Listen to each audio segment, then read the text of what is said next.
You're the best toolmaker anyone knows. Every family owns one of your axes.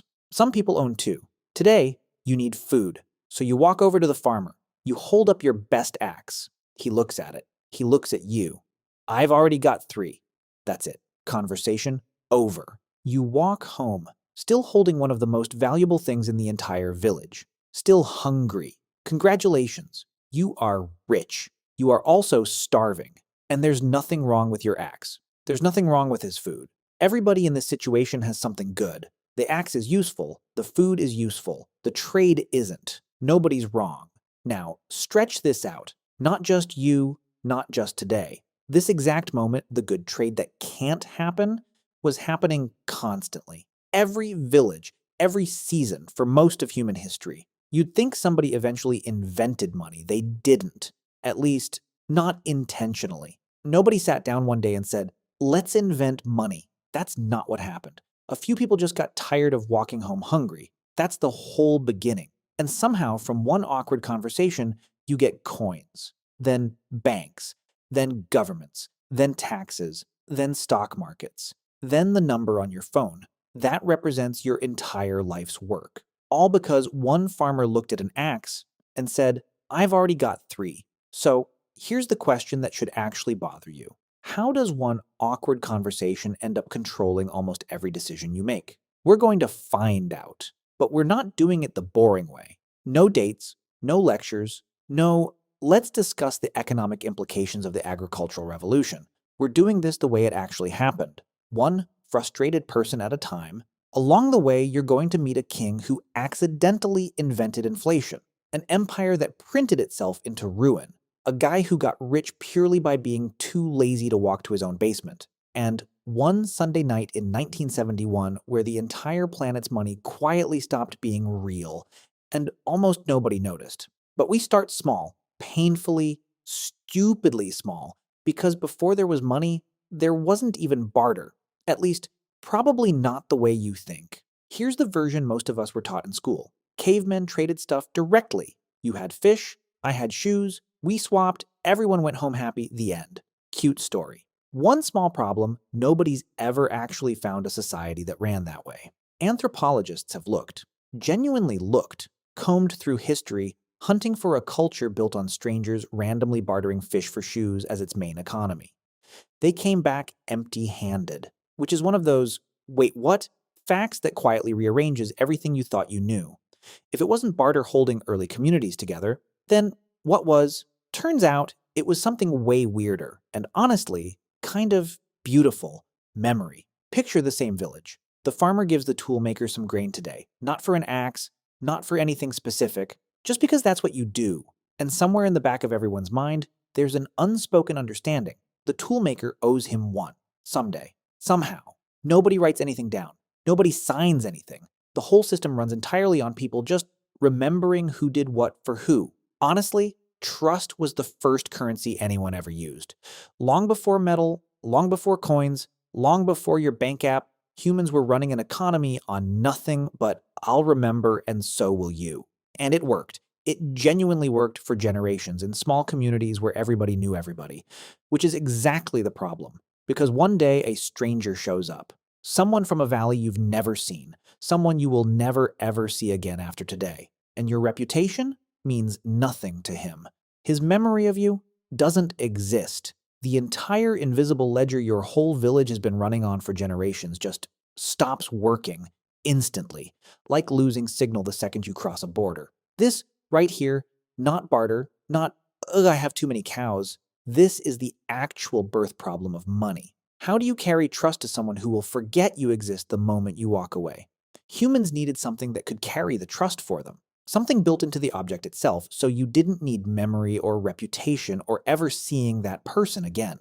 And the first thing they landed on is going to make you laugh, because it is objectively one of the worst ideas for money that has ever existed. Cows. For a genuinely long stretch of human history, wealth was measured in livestock. Own more cows? You're rich.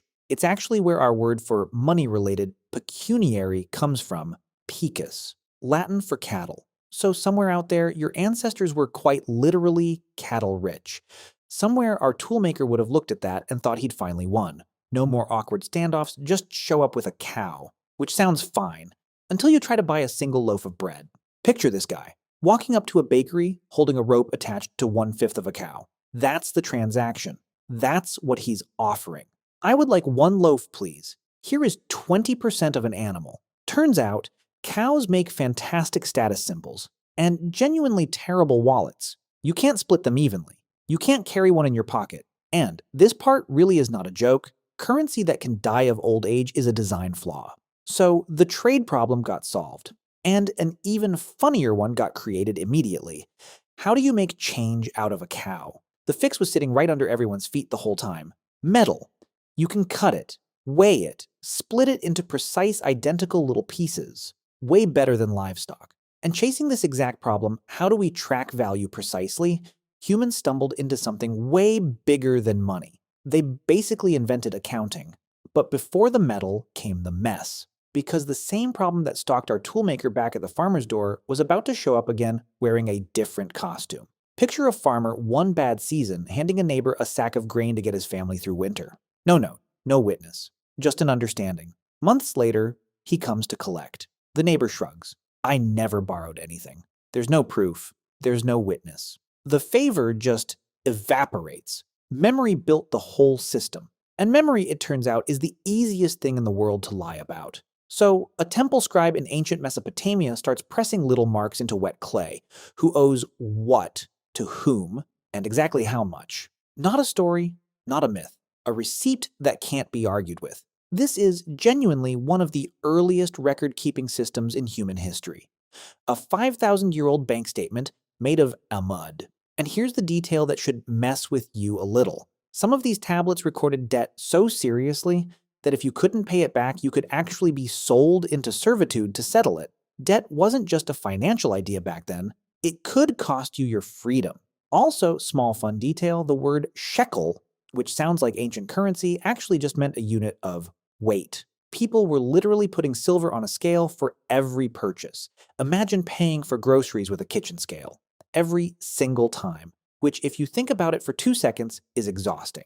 And ripe for cheating. Because how do you know the silver someone hands you is actually pure? You don't. Not without checking. Every time. Picture a merchant, lump of silver in his palm, no scale within a mile, no way to prove it's real. He just has to trust a total stranger not to be lying to him. So, merchants needed a way to make trust instant, something you could recognize at a glance, instead of verifying with a scale and a prayer. Enter the coin. And this is one of my favorite little historical accidents because the coin wasn't invented for shopping. In ancient Lydia, around the 7th century BCE, one of its earliest and most important uses was paying soldiers. The king stamps a lump of metal with his own seal, guaranteeing its weight and purity. No scale required, no verification required, just trust the stamp. Money's first real killer app wasn't the marketplace. It was the military. Humanity's first mass-produced, trustworthy currency existed largely to fund armies and collect taxes.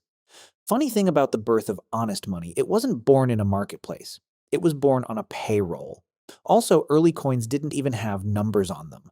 People just learned to recognize the image, the same way you recognize a brand today without reading a single word. Coins solved trust beautifully. Trade with a total stranger, instantly, no memory required, no scale required.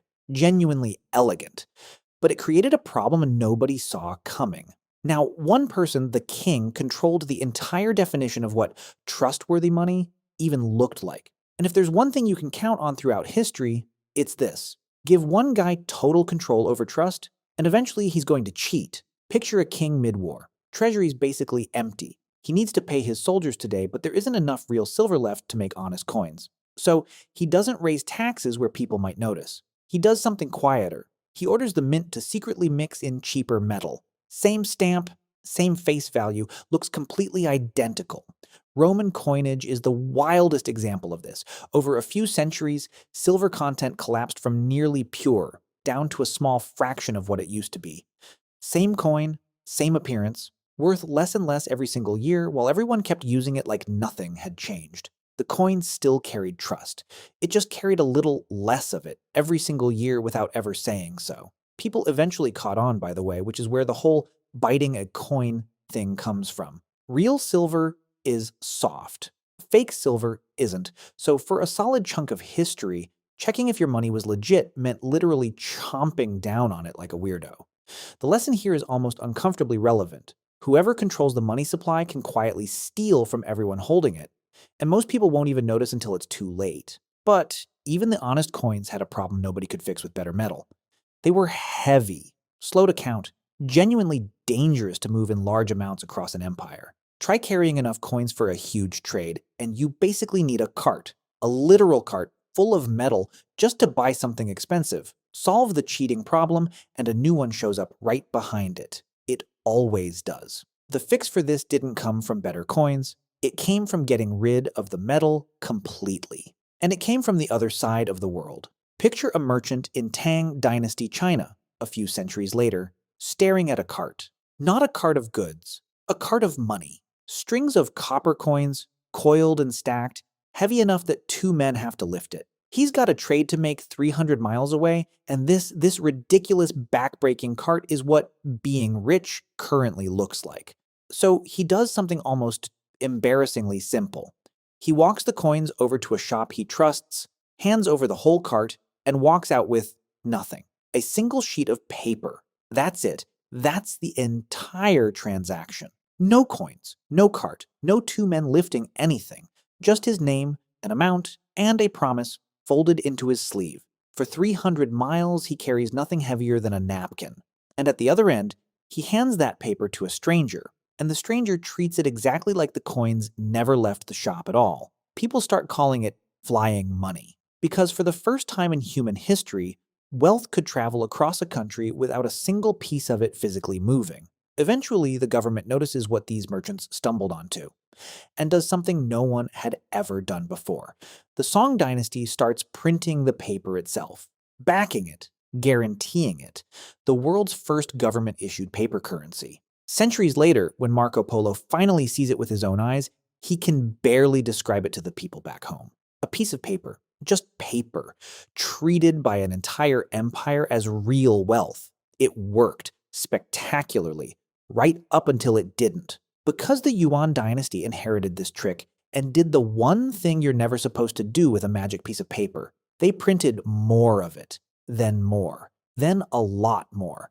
Far more than they had gold or silver or goods to actually back it up. And paper that isn't backed by anything is just paper. The whole currency collapsed under its own excess. One of the earliest lessons in economics ever written, centuries before anyone had a word for economics, paper only holds value as long as whoever's printing it shows some restraint. China had just proven, the hard way, exactly what happens when they don't. So somewhere else in the world, somebody had to prove the opposite was possible. And weirdly, the people who pulled it off weren't even trying to invent banking. Picture a merchant in 17th century Europe. He's got gold, real, valuable gold, and exactly zero good places to keep it. Theft, fire, war, keeping a fortune at home is a nightmare. So he gives it to a goldsmith, someone who already has a proper vault for his own materials. In exchange, he gets a paper receipt. Pretty soon, people stop bothering to collect their actual gold at all. They just trade the receipts. A piece of paper is doing gold's job so smoothly that nobody's even checking if the gold is still down there. The receipt wasn't gold. It was a promise. And a promise, it turns out, is just trust wearing a new costume. And then the goldsmith notices something extraordinary. Almost nobody asks for it all back at the same time. So, and this part is genuinely wild when you actually sit with it, he starts handing out more paper promises than gold he actually has in the vault. That is more or less the entire foundation of modern banking, invented by accident, because walking downstairs was inconvenient. Of course, the moment too many people showed up wanting their gold at once, there wasn't enough to go around. First bank run in history. And here's the slightly unsettling part. That same fragile math is still, technically, how banks work today. Individuals had learned to trust paper backed by one bank, but now entire countries, trading across oceans, needed to agree on something even bigger. Everyone's money was actually worth compared to everyone else's. Picture a hotel ballroom in 1944. 44 countries worth of delegates, cigarette smoke, exhausted men who'd just lived through a world war arguing over what a dollar should actually mean. One of them signs a piece of paper, and with that signature, every currency on the planet gets quietly tied to the US dollar. and the dollar itself gets tied to a fixed amount of gold. That's the whole system. A room full of negotiators, one meeting, and suddenly the entire world's trust in money was engineered on purpose at a planetary scale for the first time ever. Governments were now doing what coins, paper, and goldsmiths had each done before them, just at a size none of them could have imagined, carrying trust for an entire planet at once. For decades, the value of money for most of the planet secretly rested on the assumption that a specific vault in Kentucky held exactly as much gold as everyone believed it did. It held for about 25 years. There was just one problem. That promise only works if the gold's actually there. And by 1971, there were simply too many dollars circulating for the gold to honestly back all of them. So, on a random Sunday evening in August of 1971, President Nixon goes on television and announces, with basically no warning, that the dollar will no longer convert into gold, effective immediately. Picture the vault door just quietly closing. For good. No axe changed hands, no cow, no coin, no scale. Just a man on a television screen and a promise quietly ending. And outside, the paper money keeps circulating exactly like nothing happened. Because from that point forward, your money, every dollar, and effectively every major currency on the planet was backed by nothing physical at all. No gold, no cows, no silver, just an agreement, just belief. And that's genuinely the punchline of this entire story. Cattle, silver, coins, paper, bank receipts, gold reserves, every single one of them was just a stepping stone. Humanity spent thousands of years slowly removing the object piece by piece until all that was left was the trust itself. So let's go back to where we started. The toolmaker. Still holding his axe, still hungry, still standing awkwardly in front of a farmer who already has 3.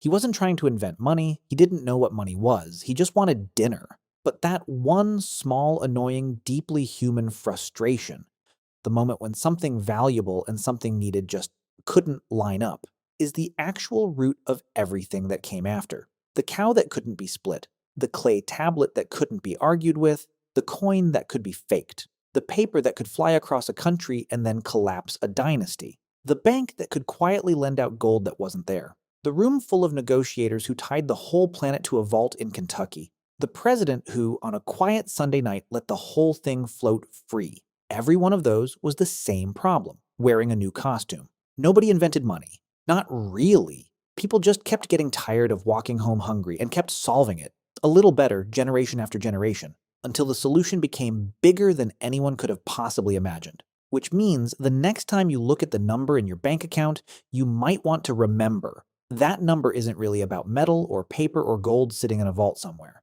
It never was. Coins carried it. Paper carried it. Banks carried it. Governments carried it. None of them were the thing itself.